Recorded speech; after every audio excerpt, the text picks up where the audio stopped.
Hello, and welcome to the RSNA AI Demo 2020. We've all heard about the power of AI and how it is going to revolutionize radiology. Some might say destroy. Maybe, but I'm sticking with revolutionize.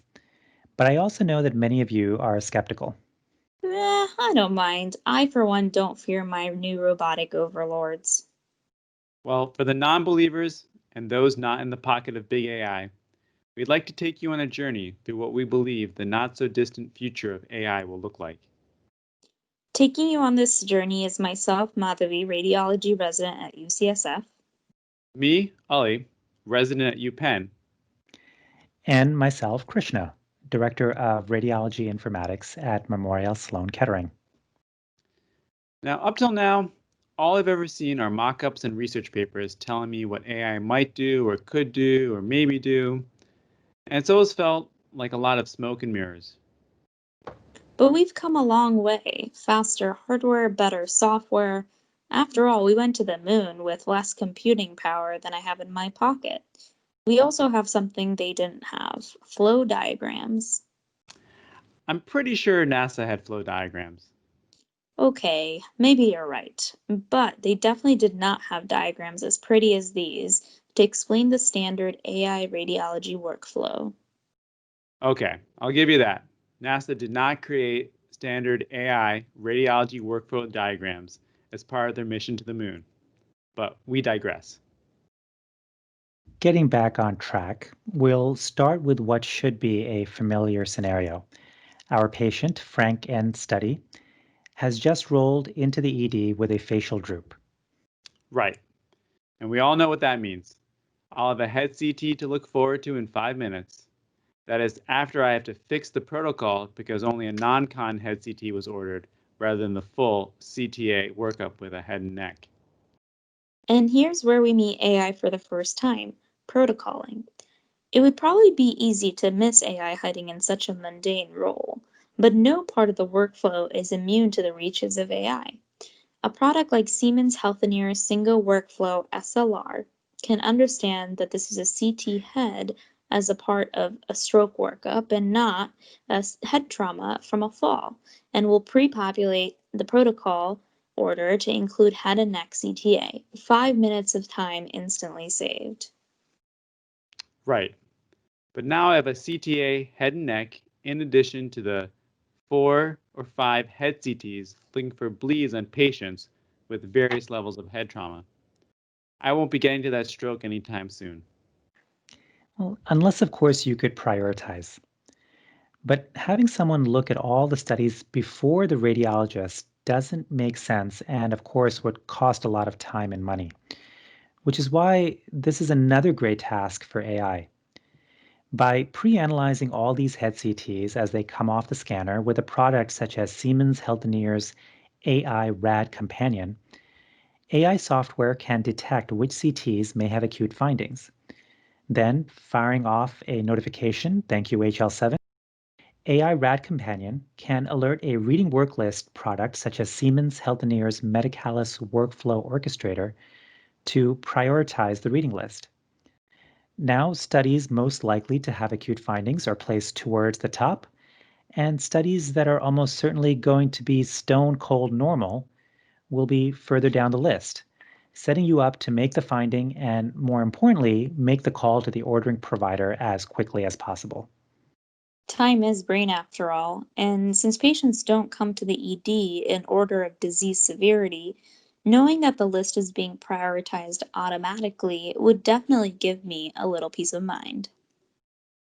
Okay, so the study has been completed and sent to PACS and is now at the top of my reading list.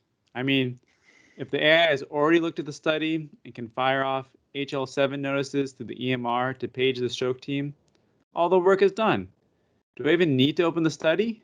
Can't I just sit back and eat the pizza that the AI has probably already ordered because it detected that the time is late and the list is long and I've almost certainly missed dinner? Well, there is still a lot of work to be done, and of course, there is a big question of bias. Right. As in, will we as radiologists be more likely to fall for any number of biases? Satisfaction of search, anchoring bias, confirmation bias, etc., if we start with the AI's interpretation of the study. Exactly. I think for the foreseeable future, it'll be important to have the images displayed on our packs and to take a look before seeing AI identified pathology. AI may be able to prioritize, but it is still up to us to confirm all the findings. So we probably don't want to wake up the Neuro IR team just yet solely on the basis of an AI read. I guess 4 years of medical school and 5 years of residency training haven't completely gone to waste. I open up the study on my new Siemens Healthineers reading workspace based on Singovia, and I see there's a stroke. I see an occluded MCA and no hemorrhage. But now I have to figure out the aspect score to see if I should be calling neuro IR for thrombectomy. And once again, AI can save you from the drudgery. You've used your clinical judgment to decide that this is a real finding. You've done the hard part. Instead, with the push of a button, a product like Siemens AI Rad Companion can calculate the aspect score in 3D, in addition to detecting whether there is a hemorrhage and identifying possible large vessel occlusions. And then, through a product such as Fovea AI Cockpit, which is embedded in the image viewing environment, you can review the AI results and accept, edit, reject them as necessary, giving you final control of the results. There's an important point here that I think is worth revisiting. You are still the clinician making clinical decisions. You detected the stroke and the occlusion and decided there was no hemorrhage. And afterwards, it was nice to check the AI to give you extra evidence to validate your decision. But there is also the aspect of using AI to highlight findings that you may have passed over. Again, not unsupervised interpretation, but identification of findings you might want to take a second look at, a little safety net. Right. Usually the biggest finding is not the hardest finding. It's easy to see a massive bleed and then miss a small underlying metastasis. Sometimes the hardest part are those pesky incidentals, and it can be easy to fall for the siren's call of satisfaction of search as you get tired towards the end of your shift. Hold on a second. You mean to tell me that the same algorithm that detected the stroke and calculated the aspect can also find things like lung nodules? The radiologist's days are really numbered. Well, not quite. Really, what we have is different algorithms detecting very specific findings on very specific images.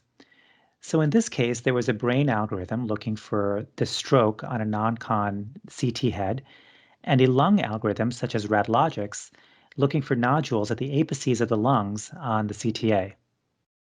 I guess that makes sense. After all, the human vision system was millions of years in the making, and AI is more of a young grandpa. Right. Radiologists are specialists who have been trained over many years to identify disease in a variety of images.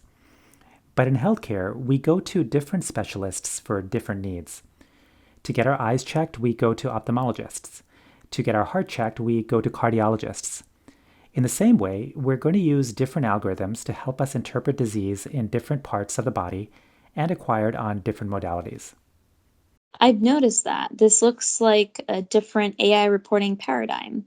In this case, the RadLogic's AI results are sent to your dictation software, such as Nuance Power Scribe 1. As you are dictating your report, you would get a notification stating that there are new AI results that you can check and click to view. And it looks like the RadLogic algorithm has detected a suspicious nodule at the lung apex, which I may or may not have completely missed, and has already made the necessary measurements. This is all great, but between all those different algorithms and different findings, how am I supposed to keep everything straight and make a coherent report? This is where structured templates from the RSNA RAD report, common data elements as outlined at RAD element, and consistent terminology as organized in RADLEX come in. These codes help the AI algorithms such as AI RAD Companion and RADLogic pass the findings to the report in an organized manner, which allows dictation softwares like Nuance PowerScribe 1 to seamlessly integrate the AI results into the report. Speaking of which, I've noticed that there was a thyroid nodule on the CT that hasn't made it to the report yet. Correct. No CT thyroid detection algorithm just yet, but there are still surprises to be had. In this case, we are showing off the emerging standard, Firecast. Definitely the coolest acronym yet. Just not sure how a magic wand sounding standard is going to help with thyroid nodules. Well, with all the stress of trying to clear a growing list of ED studies, it can be easy for someone to make a mistake when trying to transfer measurements of thyroid nodules from PACS to the report. Which is where the Firecast standard comes in and why Siemens Healthineers and Nuance are moving towards it. Any measurements that are made in Singovia are sent as RADLEX codes via Firecast to the report.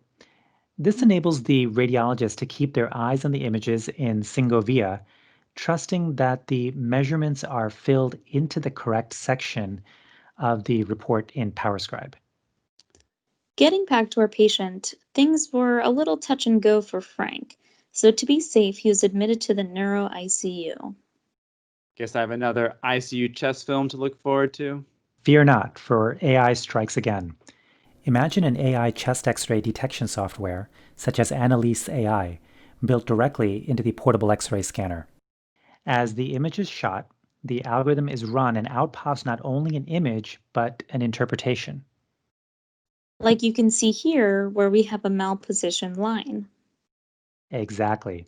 So instead of having to wait for the radiology read, the software detects the malposition line and using our favorite standards sends an alert to the covering provider that the line needs repositioning, as well as a hard stop to the nurse stating medications cannot be administered until the line is fixed. Using the same imported into report magic we saw before, these findings can be sent right into the report. Dictate your impression and you're done. AI 1, crushing load of ICU films, 0. Okay, so it's been 48 hours. Franken's study is doing well, discharged home, and AI sneaks in again, this time in the form of the Philips Performance Bridge Suite, and specifically their FollowUp Tracker package. This package is able to analyze imaging reports, identify requests for a follow-up exam, and then flag the patient until a correct follow-up imaging order has been placed, making sure that potential findings do not fall through the cracks.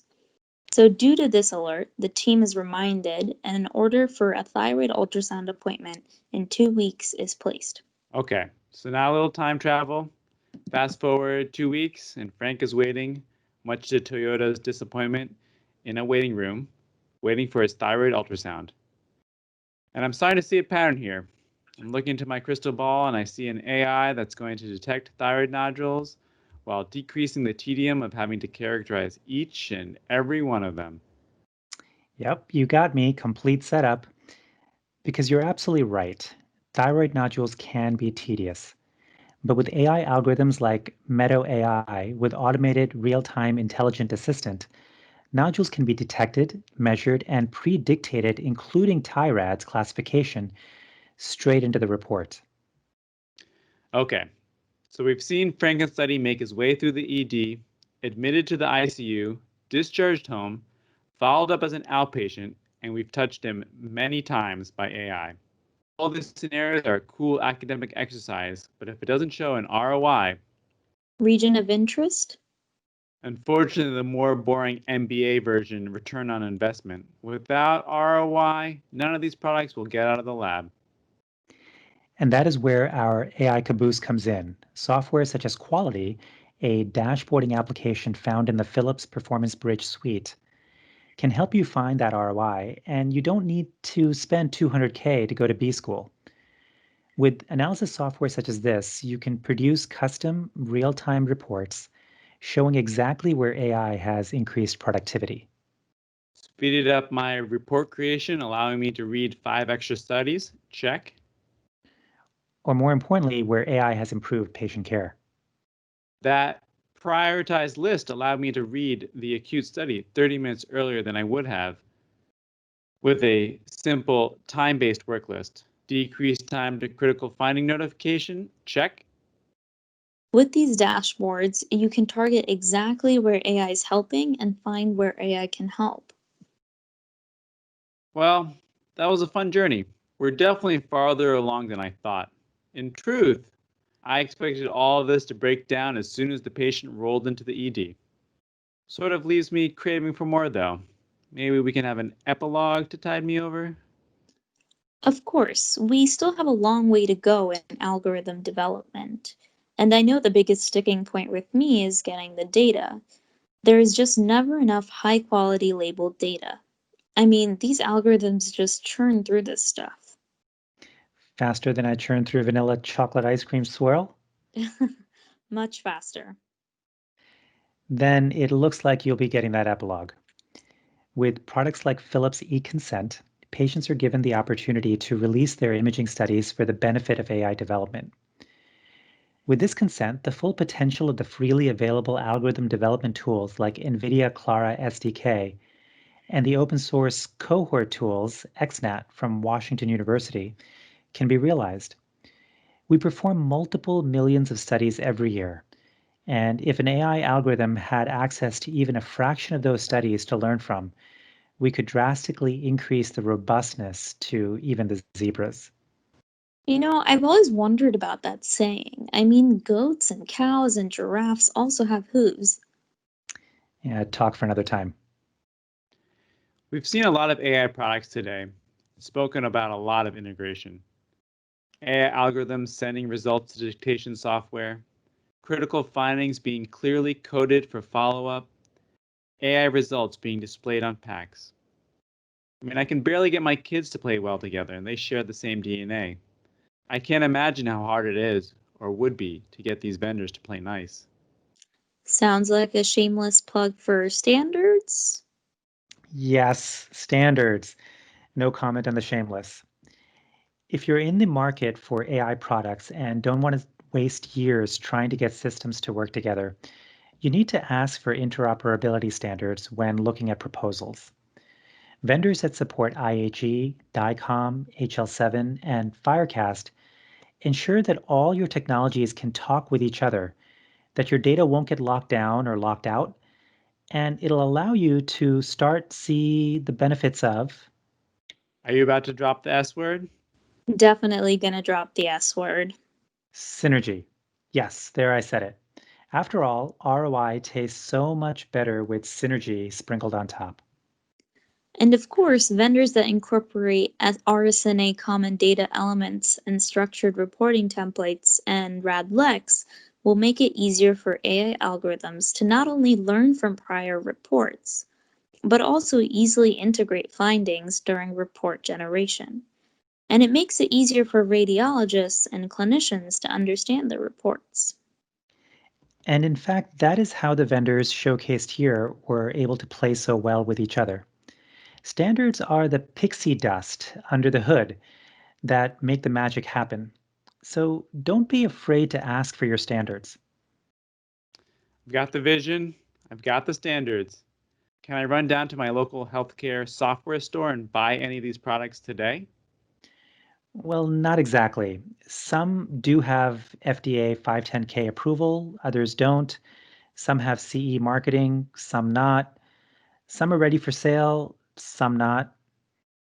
Also, my healthcare software store doesn't have curbside delivery yet. Yeah, so what have we learned today? AI is real, and AI can do amazing things. Also, AI will likely be integrated in all aspects of radiology, not just image detection and interpretation that we hear so much about, though that will definitely be a big part. And I guess AI will probably be coming for my Aunt Minnie. Probably, but I'm sure you'll have nothing to worry about. They'll probably just watch black and white movies and go to the soda fountain for egg shakes. And with that image stuck in my brain, I thank you for joining us on this sometimes weird, sometimes wild AI journey, showing that the future of radiology is exciting and bright. I'm Krishna. I'm Ollie. And I'm Madhavi, wishing you the best from RSNA 2020.